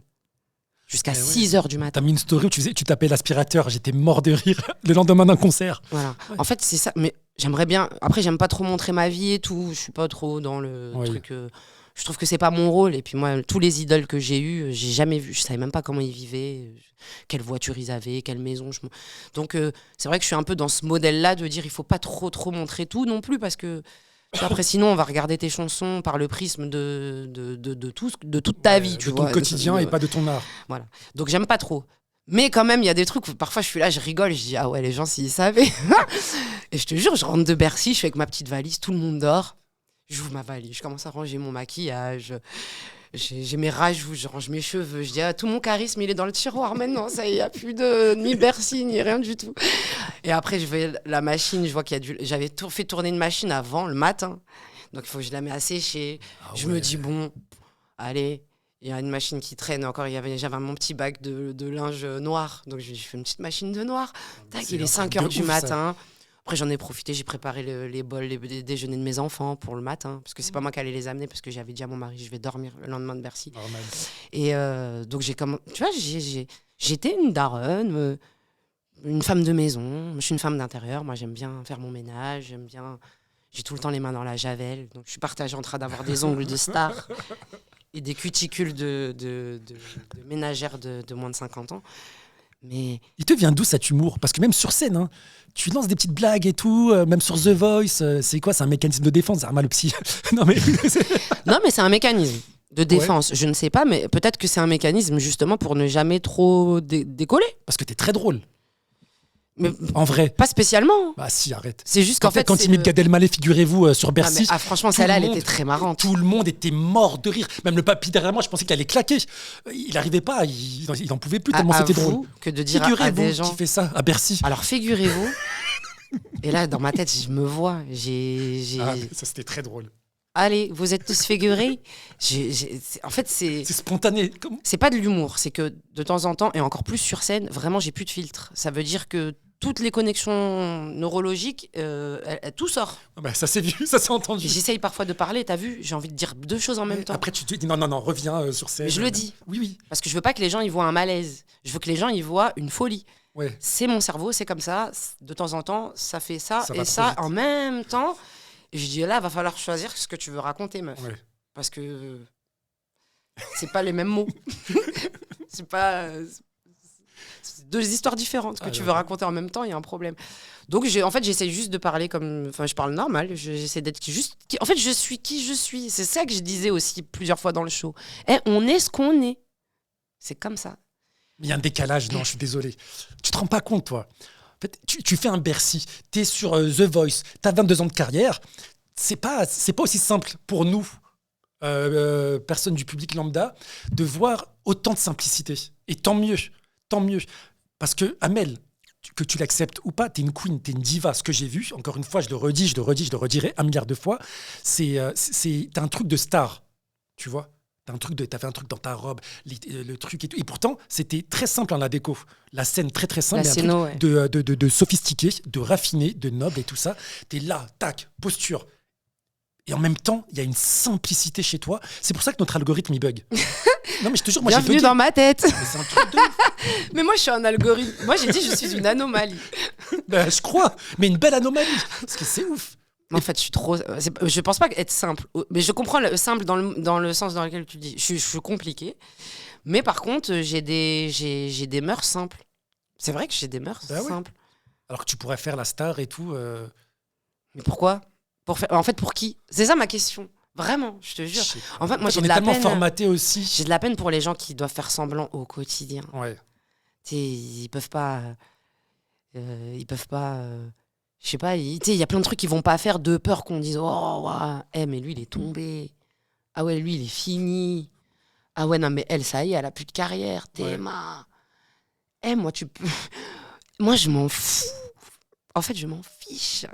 En fait. Bah écoute, tant mieux. En fait, je m'en fiche. Moi, je suis une fille de pauvre. Je suis une fille d'ouvrier, moi. Moi, j'aurais jamais peur qu'on dise ah ouais, elle a plus d'oseille. J'ai déjà eu plus d'oseille. Je suis la fille de gens qui avaient pas d'oseille, en fait. Ouais. Est-ce que c'est là qu'on a eu notre dignité ? En fait, j'ai de la dignité et j'existe. ma fierté d'être humain, en fait, elle est née avec mon premier casting. J'étais déjà digne, moi, j'étais déjà fière avant, même j'avais rien dans les poches, j'étais déjà digne, en fait. Je suis la fille de quelqu'un. Hein. Comment tu fais justement? Je me suis posé la question, les gens dans ta situation, les artistes qui font des albums, qui font des tournées, et après qui disparaissent de 3 ans, normal pour rentrer en studio. Comment vous faites pour vivre financièrement? Parce que on n'est pas salarisé, on gagne pas d'argent par mois. Ouais. Donc de toute façon, même un disque qui ne génère pas de l'argent au moment où tu le défends, par exemple. Tu as plus tendance à dépenser beaucoup d'argent quand tu défends ton disque. D'accord. En fait, tu as des retombées diverses et variées, mais qui sont a posteriori. Ok. Tu vois, des revenus de royalties, donc de vente de disques, Ça sème, tout ça. des droits d'auteur, de droits d'interprète aussi. Tu sais, tu as plein d'organismes qui te rémunèrent, mais en décalé. Donc parfois, l'année, par exemple, où on te voit partout à la télé, c'est pas forcément l'année où tu gagnes ta vie, par exemple. D'accord. Peut-être parfois, c'est l'année d'après, où tu as les retombées de ton travail. Donc il faut être bien organisé. Au bout de 22 ans, si t'es pas organisé... Ouais. Mais encore une fois, en fait, tout est possible dans ce métier. Tout est possible. Tu peux gagner beaucoup, beaucoup d'argent. Il y a beaucoup de biais pour gagner beaucoup d'argent. Et encore une fois, c'est toi et tes choix. C'est qu'est-ce que tu veux, dans quelle mesure t'estimes que t'es arrivé à un stade où pour toi la vie, ça y est, elle est douce. C'est suffisant, tu vois ce que je veux dire. T'es bien. T'es bien, t'as bien investi, t'as ce qu'il faut, t'as ce qu'il faut pour vivre comme t'avais envie de vivre, en fait. En fait, je fais le minimum. Quand je dis je fais le minimum, je fais le maximum de ce que je peux faire pour défendre mon disque. Ouais. J'essaye de faire des choses où je peux me regarder dans une glace, c'est-à-dire que je me trouve intègre vis-à-vis de mes chansons, vis-à-vis de mon public. S'il y a des opportunités à saisir, je pèse le pour et le contre, je saisis ou je décroche. Mais j'ai pas une course effrénée, en fait. Ce n'est pas mon moteur. Ouais. Voilà, faut savoir que l'oseille n'est pas mon moteur. Il ne l'a jamais été. C'est peut-être ça qui fait la différence. J'aime bien gagner ma vie, hein. Oui, mais évidemment. Ouais. Mais ce sera jamais mon moteur. Ça se ressent. T'es quel type de boss, toi, en tant qu'entrepreneuse? Tu vois, est-ce que celle-là, celle qui est pas très qu'on comprend pas parfois. On me dit mais t'aimes pas l'argent ou quoi? Ah ouais. J'aime l'argent, comme tout le monde. Hein. L'argent, ça sert à faire beaucoup de choses. Hein. Mais ce n'est pas mon moteur. Donc en fait, c'est juste que ma boussole, elle est toujours là. Enfin, elle n'est pas toujours là. Je parle pas que d'argent au quotidien. Mais ce sera toujours dans le débat, dans mon business. C'est dans quelle mesure je le fais trop pour l'argent et je suis pas intègre, en fait. Je trouve pas que ça me ressemble. Voilà. Donc il y a plein de trucs que je fais pas. Et du coup, on saura jamais parce que je les ai pas faits. Est-ce qu'on peut parler de ton outil de travail qui est ta voix? Là, encore une fois, à Bercy, ce qui m'a surpris, c'est que tu chantes en live tout le temps, du début à la fin. Moi, je pense que c'est un don héréditaire. Est-ce que toi, tu as déjà fait des recherches pour savoir d'où te venait cette musicalité? Alors, il n'y a pas de musicien chez moi. Ok. Il n'y a pas de chanteur, pas de chanteuse. Donc, ça part un peu de moi, en vérité. Après, je crois aussi que c'est un environnement, qui favorise le chant que j'ai eu. C'est-à-dire que j'avais une prédisposition émotionnelle, donc une extra-sensibilité. Et très, très vite, très petite, la musique m'a accompagnée de manière excessive. C'est-à-dire que pour moi, les chansons, c'est vraiment comme des boîtes. C'est des espaces où j'ai mis des bouts de moi. C'est des endroits, en fait, les chansons. C'est pas juste je kiffe la musique, j'écoute avec mon cerveau. Donc j'ai vraiment une vision intellectuelle de la musique aussi. C'est-à-dire que j'arrive vraiment à entendre ce qu'ont essayé de faire les musiciens, les artistes, etc. Mais on va dire que ce qui conditionne vraiment mon amour de la musique, c'est à quel point c'est des espaces où tu peux ranger des trucs de toi, en fait. D'accord. C'est-à-dire que moi, j'ai pas d'album photo, j'ai une bande originale de ma vie. Voilà. Tout m'accompagne en musique. Je saoule les gens, j'ouvre les yeux, je mets de la musique. En fait, j'ai de la musique. Le seul moment où je ne peux pas mettre de musique, c'est pour m'endormir. Parce que ça me garde éveillée. Voilà. J'arrive pas à décrocher. Ça ne m'apaise pas. Ça, c'est une source de réflexion pour moi et ça met en éveil toutes mes cellules, en fait. Donc, je ne peux pas me reposer sur de la musique. Par contre, à part le moment où je dors, il y a de la musique tout le temps dans ma vie. Tout le temps. Depuis toujours. Donc, pour en revenir à la voix, je pense que quand tu es émotionnellement déjà assez prédisposé à trouver vraiment un biais presque de manière un peu vitale, tu sais, un biais pour décoder tes émotions, tes propres. Comme je vivais tout très intensément toute petite, je pense que dès que j'ai entendu de la musique, j'ai compris que ça allait être un endroit où je pouvais ranger mes émotions, où je pouvais les accompagner, où je pouvais même parfois, quand j'ai commencé à comprendre les textes et tout de certains grands auteurs, ça a commencé par Aznavour, d'ailleurs, ça finira par Aznavour, de comprendre mes émotions, de les exprimer, de mettre des images, d'y associer des histoires, tu vois, de faire un parallèle avec ma vie. En fait, la musique, c'est mon psy. Moi, j'ai jamais vu de psy. La musique, moi, la musique, c'est mon psy. C'est ma meilleure amie. C'est ma... Mais tu sais pourquoi je t'ai posé la question? Moi, j'aime beaucoup les émissions urbaines des États-Unis, de radio, tu sais, à l'ancienne, oui. Où tu as plusieurs animateurs et tu vois, j'adore ça. Et il y a quelques mois, je suis tombé sur une interview c'était à Atlanta ou à New York, je sais plus, de la chanteuse Kelly Rowland. Mm-hmm. Et l'animateur lui a posé la question, mais est-ce que tu sais d'où vient ta voix, etc. Elle m'a dit, en fait, moi, c'est ma mère qui m'a élevé et j'ai renoué avec mon père quand j'avais 35 ans. Par choix, etc. Bref, elle rentre dans les détails, on s'en fiche. Et elle s'est rendue compte qu'en parlant avec son père, que sa grand-mère paternelle était choriste, qu'ils étaient tous musiciens. C'est fou. Et tout s'est embriqué. Il n'y a pas eu ça. Il n'y a rien? Non. Ok, bon. Il n'y a pas. Des deux côtés. Mais par contre, je pense que ça reste un muscle et que c'est in fine la dernière étape. Ça a été de vouloir être actrice de ce que j'écoutais. Ouais. Donc en fait, j'ai toujours chanté sur les disques. Je pense que c'est comme ça que finalement, peut-être, j'ai appris à produire du son, mais sans comprendre comment ça fonctionnait vraiment dans la gorge, mais à produire le son qui me touchait dans le disque, mais à le faire moi-même. C'est-à-dire à m'auto-toucher. Enfin, dit comme ça, c'est bizarre. Mais à m'auto-créer une émotion par la voix, en fait, sans avoir besoin d'écouter un autre artiste. C'est parti de là. Et puis après, c'est devenu comme une obsession. J'essaie de reproduire tout ce que j'entends. C'est vrai. Ouais. Et t'as quelle hygiène de vie pour avoir cette endurance sur scène, justement, pendant 2 heures? Le sommeil. Oui. Le sommeil, et puis j'ai un coaching, j'ai un coaching vocal. Et puis moi, j'ai une voix qui est très, très fragile, bizarrement. Alors, elle est à la fois très puissante et en même temps d'une fragilité, parce que j'ai une corde qui est légèrement ondulée. Donc, depuis toujours, même quand je fais la Nouvelle Star, le premier prime, en fait, je suis aphone. J'avais jamais vu ce que c'était mes cordes vocales. Et en fait, je me rends compte que j'ai un énorme polype, donc on va dire une espèce de boule sur la corde vocale qu'on m'a opérée par la suite. Après, j'ai eu des nodules 2 fois. Pareil, j'ai été opérée. En fait, j'ai une voix très très fragile, justement parce que comme j'ai une corde qui est pas complètement droite, elle s'accole. En fait, pour que la voix se fabrique, c'est donc du souffle qui arrive des poumons et qui vient faire vibrer tes cordes vocales.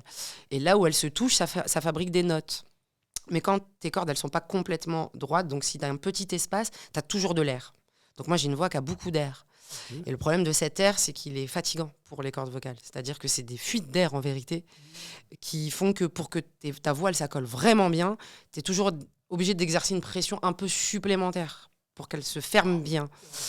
Et donc, il y a des endroits de ma tessiture où ça se ferme très, très bien, notamment plutôt dans les bas et plutôt dans les très, très hauts en pleine voix. Et j'ai toute une partie un peu dans les hauts médiums où ma voix, elle est un peu... D'ailleurs, il y a des chansons où je force, je veux absolument aller chanter dans ces zones-là, mais c'est des zones où je suis pas à l'aise. Mais par contre, je me formalise pas. Je me dis, peut-être que mon son de voix à cet endroit-là, il doit être comme il est. Et puis voilà, j'essaye... Mais plus ça va, plus je prends je fais du coaching. J'essaye vraiment maintenant de mieux... Par exemple, ça fait maintenant longtemps que j'ai plus du tout de polypes, plus du tout de nodules. J'ai changé un peu ma façon de chanter pour pas me faire mal. Mais petit à petit, je commence à reprendre un peu des libertés. Maintenant que j'arrive à chanter en restant beaucoup... Avant, je chantais tout le temps comme ça. En fait, j'étais tout le temps dans le forçage. Donc, j'étais tout le temps à faune. Je ne pouvais pas faire 3 concerts. C'était impossible. Ah ouais. Aujourd'hui, mon 3e concert, ma voix, elle est même mieux que le premier. Enfin, tu vois, ça, c'était impossible avant. Donc Donc voilà, la voix, c'est un délire. Hein. C'est un truc c'est à la fois hyper. Il y a un côté très spirituel. Moi, je suis très émotionnelle, donc ça veut dire que selon comment je suis, ça impacte beaucoup mon chant. Et en même temps, c'est physiologique, c'est pas glam du tout. Hein. C'est un organe, c'est un muscle. Mais comme on le voit pas, on idéalise. On idéalise, alors qu'en fait, voilà, c'est du souffle et c'est une vibration de membrane. Donc, tu vois, dans lequel tu mets beaucoup de toi, beaucoup de ton âme, ton cœur et tout. Donc, de temps en temps, le côté physiologique, il prend le dessus. Tu comprends pas.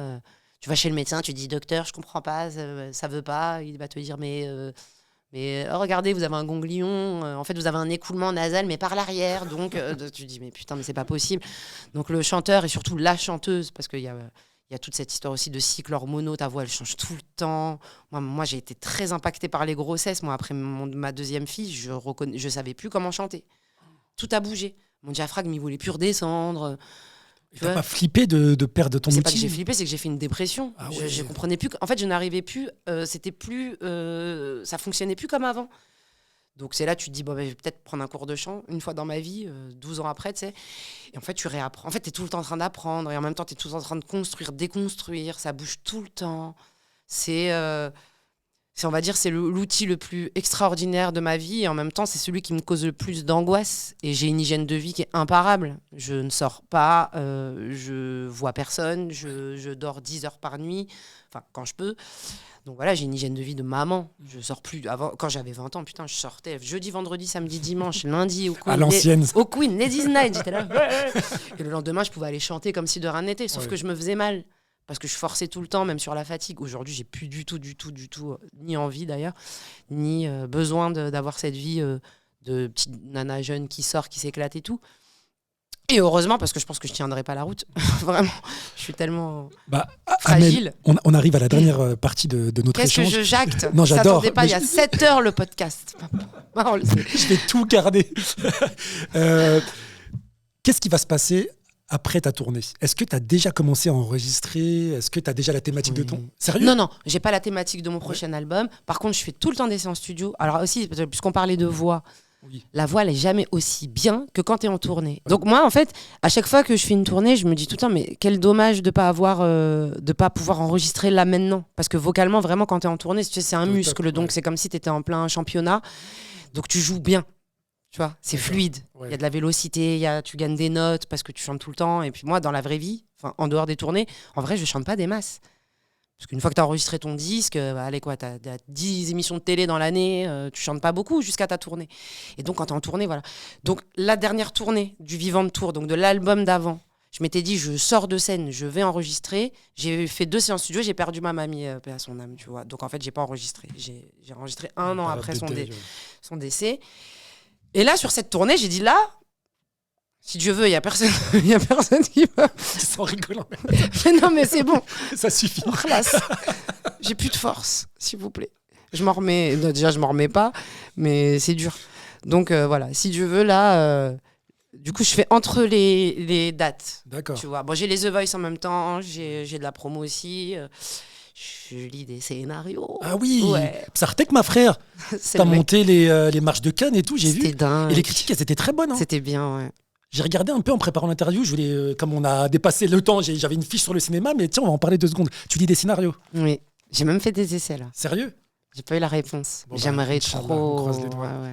Ça y est, t'as kiffé le cinéma? En fait, j'ai kiffé faire ce film-là, ouais. J'ai pas forcément d'espérance particulière à ce niveau-là, mais si quelqu'un pense que je peux être bien pour un rôle et dans une histoire qui moi je trouve intéressante et passionnante, pourquoi s'en priver, franchement. Non, t'as raison. Voilà. Donc là, il y a un truc qui m'a bien plu. Donc en même temps que j'étais en concert, en même temps que j'ai tourné un clip, en même temps que j'ai appris un monologue de 3 pages et j'ai passé les essais hier. D'accord. Ouais, j'ai pas encore la réponse. J'espère. Je m'envoie un petit message si t'es prise. D'accord. Sans me dire le film, je sais pas quoi. D'accord. Tu me dis. J'aimerais bien. Si on te proposait une émission comme LOL qui ressort, avec ton humour et ta personnalité, t'accepterais ou pas? J'avais proposé. J'avais dit ce serait trop bien de faire un LOL de chanteurs parce que moi je sais qu'ils sont les chanteurs qui sont très gauleries. Les chanteuses et les chanteurs très gauleries. Ouais, mais même d'autres, il y en a plein. Genre Willem, il est gaulerie de ouf. Christophe Maé aussi, il est gaulerie. Mais Claudio Capéo. Ok, on dirait pas. Comme Jennifer. ça. Jennifer. Ah non, mais on peut rire. Mais c'est un bête de Très, concept, très ça. fort. Et bon, je m'étais dit pourquoi pas faire un truc comme ça. Je sais même pas si si la proposition elle est arrivée quelque part, mais je trouvais ça rigolo. Ça cartonnerait. Et moi, si je fais LOL qui ressort, d'ailleurs, je regarde cette émission, elle me fait rire, mais jamais je tiens. Non, Rien que d'en parler, j'ai déjà envie de rigoler en fait. je sais, mais t'es tellement une mauvaise perdante à Melbent que tu vas arriver en finale. J'ai vu, hein, en préparant l'interview, quand tu fais des jeux. En fait, et je tout peux ça. pas m'empêcher de rire. Ouais, mais non. En fait, c'est trop bon. T'aimes bien gagner. J'aime bien gagner, mais j'aime plus rire que j'aime gagner. Et t'aimes faire rire. Ouais. J'aime faire rire, mais le problème, c'est que j'aime faire rire. Alors, mais tu serais redoutable pour les autres. Mais je ris moi aussi. Oui. Et en plus, je peux dire des dingueries sur le... Oh non. Ça, c'est une version de moi que les gens ils connaissent pas encore bien. Vraiment, je pense que je vendrai plus un album. Déjà, c'est hard. Ouais, sérieux. Déjà, c'est dur là. aujourd'hui. Si les gens ils connaissent vraiment cette partie de moi qui rigole, qui peut être un peu grossière et tout, je pense que ça se voit. Je pense que ça se voit. Au bout de 22 ans, c'est bon, les gens, ils ont On déjà capté. on sait que, vas-y. Mais vraiment, je suis un peu niqué du cerveau. Mais ça se voit pas tant que ça. Quand t'as recadré Lara Fabian avec l'accent rebeu parce qu'elle prend l'accent canadien quand elle voit canadien, je pleurais de rire. Mais tu vois, ça aussi, c'est spontané, naturel. Donc t'inquiète pas, Voilà. ton côté... Oui, non, mais ça, c'est rien, ça, c'est gentil. Ça, c'est rien, sérieux. Non, je te jure. Moi, en fait, j'aime l'humour absurde. D'accord. J'aime l'humour noir. Ok. Donc, bien piquant. Mais ça ne matche pas avec ne retiens pas, ça ne marche pas, c'est incompatible. C'est ce qu'on disait tout à l'heure. Donc parfois, je suis avec mon cousin justement Mehdi, comme toi, Ouais. et il me dit mais wesh, les gens s'ils savaient Amel Bent, il se tape des barres tout seul et tout. Mais parce que c'est vraiment, moi j'ai vraiment l'humour de quartier en fait. Ouais. J'ai l'humour de quartier, la vanne. Puis drôle. Ça va vite en fait, on a un mécanisme qui ça va trop vite. Tac, tac, tac, tac, Ouais. tac, tac, mais ça va vite et ça va loin. On était obligé d'avoir Mais j'aime- ce mécanisme. Ouais, mais ça change la vie, mais moi je j'aime kiffe, trop. mais je kiffe. À chaque fois que je suis avec les cousins, les cousines, les potes et tout, je me dis, mais si là, il y a une caméra, mais franchement... Tu fais des millions de vues en 2 secondes. Ouais, mais fin de carrière, par contre. Ou alors, change de vie, je fais un Twitch. Je fais un Twitch et je taille. Mais par contre, j'aime pas trop... Bah si, j'aime bien qu'on me taille. Mais tu sais que moi, par contre, ça aussi, il y a un truc que les gens, ils savent pas. Mais les messages méchants des haters, je parle pas des trucs racistes éclatés. Quand c'est vraiment méchant, intelligent. Tu sais, méchant et fin. Je vois ce que tu veux dire. C'est compliqué de dire à un hater, franchement, C'est drôle. bien vu. Bien vu. Franchement, elle est propre. Mais ils sont gauleries, les gens. C'est très gaulerie. Hein, C'est les très commentaires, gaulerie. ouais. Mais même ça, tu vois. On Voilà. vous encourage pas à la maison. Il y a des Mais limites. voilà, c'est ça le problème. C'est En qu'on fait, peut pas autant- encourager cette méchanceté. Moi, les commentaires que je reçois quand ça me concerne moi, sur mon physique, mes grosses cernes, ma voix, ça me tue de rire. Parce que tu vois, je suis pas comme ça. J'ai reçu un commentaire il y a quelques mois. Mais ça se voit que t'en reçois pas beaucoup. Pour dire il y a quelques mois, c'est comme les gens quand ils disent mon père quand il m'avait mis la claque. Ouais, non, moi ça va, c'est plus C'est-à-dire l'invité que en t'as pas vrai. été tapé, Moi, ça tu va. vois. Non, mais il a dit, le mec, putain, mais dites au mec, à l'animateur de fermer sa gueule, sa voix est insupportable. Je pleurais de rire. Ouais, mais bon, ça c'est pas. C'est ça, mignon. ouais, c'est méchant. C'est méchant, Ça, mais c'est rien, ça c'est me fait méchant. rire. Ça. En fait, ça c'est juste grossier et vulgaire. Mais il y a des gens, ils ont des vrais. Bah, t'as vu, maintenant ils font même des chansons avec les commentaires. Ouais, c'est un Tel- truc de ouf. Bah, en fait, c'est devenu un art. Mais c'est le nouveau stand-up, hein, les commentaires. Mais sur c'est les un réseaux art. sociaux. Ouais, Moi, je crois qu'aujourd'hui, là, à ce jour, il n'y a rien qui me fait plus gaulerie que ça. que ça. Que l'art de faire le commentaire avec le jeu de mots et tout. Et je trouve ça très gaulerie. Mais je passe des heures à regarder ces trucs-là. Ça me fait du bien. Mais je veux pas être la cible. Je veux pas être la cible. J'ai pas envie. Laissez-moi, lâchez ma veste. Ça y est, moi j'ai trop souffert, je suis vieille. Ça y est, c'est bon. Je n'ai qu'une philosophie. Ah ouais, Ça suffit. j'ai trop souffert. Stop. Allez, on finit. On va jamais finir sinon. Amel, quand tout s'arrêtera, toute ta carrière, etc., quand tu auras décidé d'arrêter ta carrière, qu'est-ce que tu souhaites que les gens retiennent d'Amel Bent? Franchement, je souhaite rien. Même pas bon anniversaire. Mais non, mais moi, ce que je veux, c'est que mes enfants retiennent quelque chose de leur mère, en fait. Moi, les gens d'Amel Bent, franchement, si 50 ans après ma mort, tu trouves des gens en train de verser une larme sur une de mes chansons, j'ai tout gagné. Ouais. Mais d'Amel Bent, on s'en fout d'Amel Bent. Moi, ce qui compte, c'est mes chansons. Hein. C'est la star, c'est la chanson, c'est pas Tu moi. dissocies Non, je dissocie la chanson et l'artiste. l'artiste en soi. Enfin, j'aspire pas être dans les livres d'histoire, en fait. J'ai rien fait d'exceptionnel, tu vois. J'ai pas créé un vaccin, j'ai pas résolu une équation qui va changer la face du globe. J'ai pas tué un homme politique. Oui, mais tu fais partie de la culture française, quand Donc, même. c'est pas moi, c'est mes chansons. Voilà. Bon, moi, je pense que j'aurais essayé, mais elle pourra jamais se la péter. Non, mais attends, j'aurais rien fait. Il y a des gens qui, de par ce qu'ils sont, auront fait culturellement avancer les choses. Tu vois ce que je veux dire? Moi, je pense pas faire partie des gens qui auront bousculé le monde. J'espère juste que j'aurai accompagné des gens, mais pas bousculé. Chacun sa mission. Amen. Sur ces mots, on accède à la dernière rubrique, Amel. Tu vois un tarbouche sur cette table. J'ai envie de boire du thé.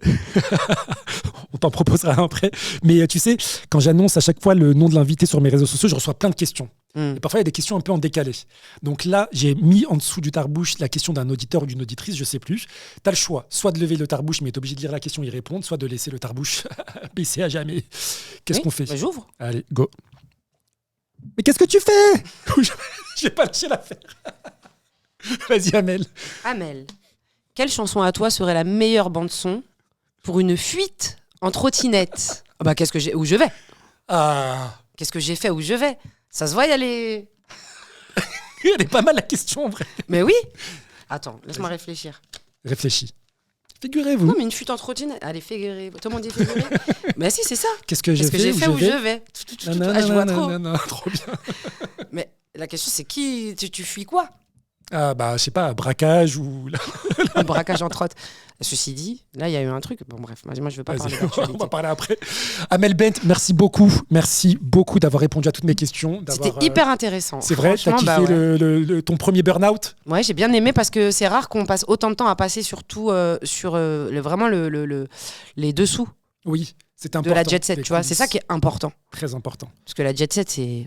Mais moi, en fait, je vais vous dire la vérité, je me suis fait un kiff personnel d'avoir toutes les coulisses du Bercy. Ah oui. Parce que, encore une fois, c'est symbolique, c'est légendaire. Et ce qui s'est passé, je le redis, c'est irrationnel. Ah oui, alors t'es encore en tournée. Oui. Lille. Samedi soir à Lille, dimanche à Dijon. Ensuite, je vais, il me semble, en Belgique, à Forêt Allez-y, il Nationale. reste quelques places, j'ai vu. Je vous remettrai le lien. Il reste la dernière date aussi à Orléans. Et après, on annonce des festivals. Trop bien. Donc voilà. Donc tout l'été en France. Tout l'été, jusqu'en septembre, je serai en festival. Ok. Et après, peut-être d'autres trucs encore. Hein. Il y a toujours des trucs, mais il y a plein de surprises. J'ai pas fini. Minuit 1, toujours disponible partout en streaming et en CD comme ça. J'aime trop avoir le. Il est beau en CD. plus cet album, franchement. Je kiffe trop et j'aime trop derrière. Et tu sais, j'ai mis Mima partout. Ils font plus la promo comme ça là dans les quotidiens, les trucs. Je vous adore, toute la presse, mais montrez les trucs. Il y a les paroles, il y a cette horloge avec les titres. C'était vraiment chez toi ça ou pas? Pas du tout, c'était une chambre recréée. Par contre, il y a vraiment mon mari et mes enfants. Mon mari s'est vraiment endormi. Mais vous n'êtes pas parti en fou rire là pour faire une photo comme ça? Je les ai menacés, tous. On a fait que menacer nos enfants. À un moment, je me suis dit, bon, quand même, on va pas tout montrer. C'est la Sophia, dors, mais tais-toi. Ça devait être marrant. Mais maman. Et moi, j'étais là en train d'essayer de faire la belle et tout. Eux, ils voulaient que sauter sur le lit, faire des bêtises. Mais au moins, tu sais quoi, il y avait une seule photo qui marchait, c'était celle-là. Écoute, il y a eu 2 heures de photos, on n'en a pas eu une seule. C'était là, seul. Mon fils, il voulait que me parler, il me mettait les doigts dans le nez et tout. C'était trop marrant. Bon, allez, on va arrêter l'interview, sinon on va repartir 3 heures encore. Ouais, laisse tomber. Raconte-nous les coulisses de Minuit 1. Et à la maison, si vous avez apprécié ce moment d'échange, n'hésitez pas à partager le lien de l'épisode à vos amis, votre entourage. Et je vous dis à très vite sur Burnout. Ciao. Merci Mehdi, c'est super.